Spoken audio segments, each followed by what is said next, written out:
it straight to you. And I think it's Sir, I forgot to do something in the class. speak up, brother, I can't hear you. I forgot to do something in my class. Okay, yeah, go ahead and take it, you better come right back, because I ain't gonna hold y'all down here long. But it's not a coincidence that, AP Loans, want me to speak to the ninth grade. It's not that y'all ninth grade, and I go into, because I'm normally not gonna be long with y'all. I've been coming to Dunbar for the last probably 3 or 4 months. But the beautiful thing for me coming to Dunbar is I have a history with, this school. And the history of the football coach, Ben. Ben come up in this neighborhood, and we used to compete against each other as athletes. But coming up in the neighborhood, you know, my great-grandmother graduated from this school in 1924. So this is one of the high schools that I always wanted to go to. And it was between Dunbar and Cardozo when we was coming up. And me, Ben, and the rest of us, because we were from the neighborhood, we chose Dunbar because Dunbar has always been legendary, not just for football, but academics. But my name is Dyrell Muhammad, and I'm gonna speak to you about a few critical things. And I thank all you for giving me the opportunity, first and foremost, to just say a few words. Now, I'm gonna say a few words, but I always like to hear from you, meaning there's gonna be some question and answering, because I always like to hear from you students, because y'all living in the time that is so dangerous today. And for me to hear this weekend that one of the students got murdered over Southeast. And I was just explaining to one of the guys that I knew previously from being in the auditorium, and that was one of the messages that I brought way back then, understanding the time, because I'm in the neighborhood 7 days a week. I'm probably one of the only older brothers that can go in any neighborhood, and I'm out there in the neighborhood 7 days a week. But what I like about this particular administration, AP Lawrence and Spivey, Coach Bing, Miss Kidd, they give me the opportunity just to say a few words, not more so of inspiration, but for guidance and warning, because this generation has to live under the shadow of death, meaning I couldn't explain to you what y'all have to, after you leave school and on your way to school, what you gotta deal with. And that's one of the conversations that I have with people that's movers and shakers in the city. Matter of fact, at 3:30, I got to see the mayor about some things when it comes down to the things that I do, because I do a lot in terms of being involved, not with her administration, because I'm not employed by her. I'm in the street 7 days. So by me being in the street 7 days a week like that, I like to provide and get the resources to the people that need it. But more so for me, I just want to see y'all have the opportunity to live your life, because it's so dangerous all over, but particularly in Washington, D.C., it's just so dangerous to live. So what I'm gonna do is I'm gonna get into what I came to say, and I'm gonna open up the floor, and then we can continue to move. Now, one of the things that I like today, and one of the things that I have been saying even in those neighborhoods, that if you want respect, then you have to get the same respect that you want. And that's one of the issues that I noticed, particularly with this generation right here, with all of the Instagram and all of the Facebooks and all of the tweets. A lot of times we don't understand that the words that we say carry a whole lot of weight. Let me say that again. A lot of times what we don't understand is the words that we say out of our mouth, they carry a whole lot of weight, meaning for every action, there's an opposite reaction. So a man that knows his purpose don't waste time. What do you mean by that? You young men in the 9th grade, hopefully all of y'all graduate. But the reality is, being in the 9th grade, in a hostile environment, which is the city of Washington, D.C., there's decisions that you're gonna have to make. And if you don't have the mental fortitude to make those decisions, then normally for every action, there's an opposite reaction, and the opposite reaction is, it's so dangerous for your generation. Either you will end up in the Washington, D.C. jail or in somebody's cemetery. That's just how important it is.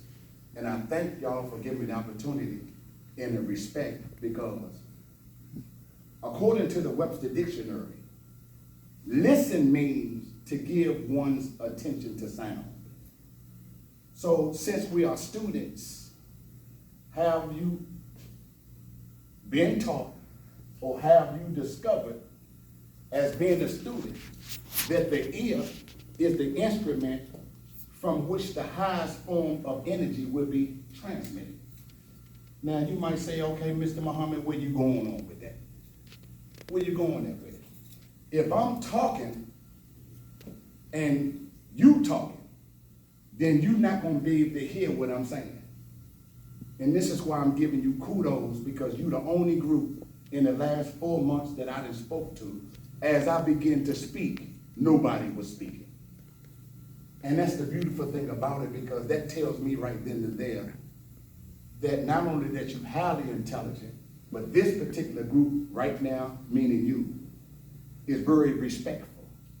And this is why I'm starting off from that perspective, meaning if you can't listen, then you can't learn.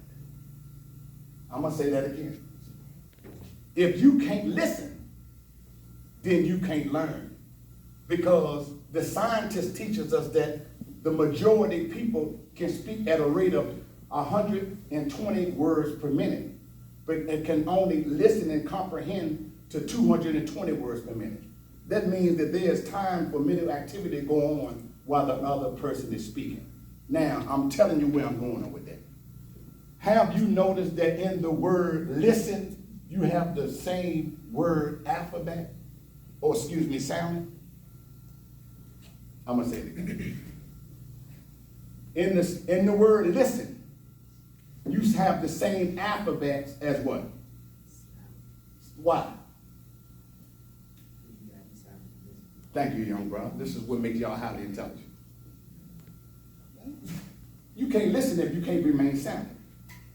Now, never say no to yourself. As ninth grade, I learned that in my life. You know, I work hard. I got 2 jobs. I do various things outside of the jobs. I like to wear nice things like you young brothers. I like money. Not to the point that I'm gonna do anything wrong, but I like to be able to buy the things that I need, even though I'm not materialistic. So I'm saying never say no to yourself, because when you start saying no to yourself, then you become an ally with all of your opposites telling you no. Have you noticed that Floyd Mayweather, I don't know if you like boxing or not, but Floyd Mayweather is considered one of the greatest boxers of all time. He has a 15-year record as a boxer. What do you mean? He have a 50-and-0 record as a boxer, but somebody told him what to do since he was a child, because we have an attitude that can't nobody tell us what to do. That's one of the mistakes that we make. See? And even as a senior, if something that I don't know, I'm just gonna ask, because I spent a protracted period of time in my life. Because of the peer pressure around me, I didn't ask for the help that I needed. And I got in a whole heap of trouble. As a matter of fact, you don't know, and I don't resemble what I'm ready to say. I just came home after doing 23 years. I did 15 years in solitary confinement. You wouldn't know that I was incarcerated that long. Because while I was incarcerated, I ended up getting 3 college degrees, meaning I wasn't playing in those penitentiaries. I was in 10 penitentiaries. I opened up Big Sandy, Allenwood, Canaan, Victorville. I was up California. I've been in all 7 regions of the Bureau. And this is why I speak the way I speak, because the beautiful thing for me being in an environment like that, because that's a hostile environment. And ain't nothing, I'm gonna say this again, let me slow this down. Ain't nothing glorified about giving up your freedom like that. And as a matter of fact, I had 35 to life with no parole. You shouldn't even be talking to me. I'm gonna say it again. I shouldn't have never met you, because the reality of me having 35 years to life, I didn't have the ability to make parole, meaning, brother, I had to go in that law library, even though I didn't know no law. I had to go in that law library, and even being shipped around the bureau for having too much influence all of those years, even though I was in solitary confinement. I had the ability and the mental fortitude to stay in them books. I'm gonna say it again. That was a hell of a reality when I reflect back on it, because I'm gonna be honest with you, bro. I really didn't know was I gonna ever make it home or not. And that's what caused me to go in the neighborhoods, because it's all fun and games till you sitting up in the feds with 100 years, 120 years. And you on the other side of America, meaning out there in California. You 3,000 miles from Washington, D.C., can't get no visits. And then after a protracted period of time, your family members die, and the homie's word ain't bond, and you out there. You in there, out there, and you hit. You see, so towing the line like that, not only for the brothers in Washington, D.C., but all over. In February next month, I'm going back out there with Larry Hoover co-defendant, because Lil Durk and the rest of them, I developed a relationship with those brothers in those penitentiaries. And all of us is home now. Tookie Williams out there in California, some of his homies was in those penitentiaries with me. I developed a relationship with those guys, even though I'm not a gangbanger. We don't have a gang problem in Washington, D.C. But we had to live and govern ourselves in there to make sure that all of us stayed alive every day, but ultimately make it back out in society. So out of that experience, they asked me to come all over the country to deal with the issues that the regular brothers that from them cities can't deal with. Likewise, in Washington, D.C., I come around 7th Street, they spinning the block around there. Don't understand it. Don't understand it. Don't understand it. Because I come up in the neighborhood, and the older brothers my age, I'm asking them, what's happening? Because you can't abandon a young brother and don't tell me that they won't listen, because I'm watching y'all listen to me. So there's a disconnect with the older brothers my age, with y'all. Because truth be told, all y'all want a brother to be is 100, is that right? Yeah. Am I right, bro? Yeah. See, and this is what I'm telling them, that I don't know about this generation, what is it about it, but y'all have a hella detector inside of you that you can detect BS, and that's just what it is. But that's what caused me to go up Kennedy Street. That's what caused me to go up CTU. That's what caused me to go down the rest of it that's left, head to the border. Tyler House, Bate Street, Old Street, with Lil Bam Bam. Actually, he Bam in, but the point that I'm making is, I'm down there on M Street, Southwest, Half Street. I'm over Martin Luther King Avenue. I'm over Good Old Road. See, so I'm probably one of the only brothers that can go all over the city based on my reputation of nothing else, keeping it 100, but more so checking on the brothers, making sure the brother man stay alive, because at the end of the day, particularly for y'all students, bro, this stuff is so heavy what y'all got to deal with, bro, because at the end of the day, what I don't understand is how we don't respect life. You know, and it's getting worse, and it gets worse. But the thing for me is, I'm learning, brother, because I'm coming right back out here. I ain't been home for 28 months. I stepped out here day one. I said, okay, wait a minute. We have to make Washington, D.C. a decent and safe place to live, but it's going to take brothers like myself that's sincere. Don't nobody pay me for nothing. That means I have to be free to say what I'm going to say, and I just got to be free to say what I'm saying. This is why AP, Miss Kit, Bink, and the rest of the Dunbar staff members, that's why they allowed me to come in here.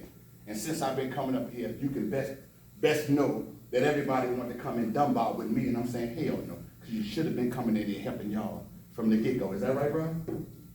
And that's how it has to be. And this is why, for me, I'm saying, never say no to yourself. Because for some reason, we got an attitude that can't nobody tell us what to do. Michael Jordan was and is the best basketball player that we have ever seen in our life, but somebody told Michael Jordan what to do. Likewise with Tiger Woods. Tiger Woods, in my humble opinion, is the best golfer that ever lived. But somebody told him what to do. Likewise with Serena Williams and Venus. They're the best tennis players to me that we have ever seen. But their father, Mr. Williams, told them what to do. So when I hear that can't nobody tell me what to do, I know that's disaster right there. Right now, any one of you can tell me what to do because you've been out here in society and I haven't been out here. So it don't have nothing to do with me being older than you. What it has something to do with me is, if I don't know it, listen to somebody that know it. And And this is why I'm grateful once again, youngsters, for y'all giving me the opportunity to come in here just to say a few words, because if I'm saying a man that knows his purpose don't waste time, your purpose is to graduate, go to college, get you a nice, decent job, get married, take care of your family, you live the rest of your life. But it ain't that damn easy. Because you're going to have to deal with the gravitational pull of society that's going to put stumbling blocks in your way, and then you're going to have to know how to not use all of your energy dealing with the stumbling blocks, but more so meet it and overcome it. And it's going to take something in you to have to be able to do it. Since we're students, everybody all right? Since we're students, the word education comes from the Latin prefix duco, which means to lead, and the verb ed means out of darkness. So when you are truly educated, when we are truly educated, we are led out of darkness into light. We're not in Dunbar, or we don't go to school to waste our time. We go to school to get an education. And this is why I put a point in a man that knows his purpose don't waste time. Time, young men, is more valuable than money. You didn't come here to Dunbar High School as a ninth grader to run through the hallways. You didn't come here as ninth graders in Dunbar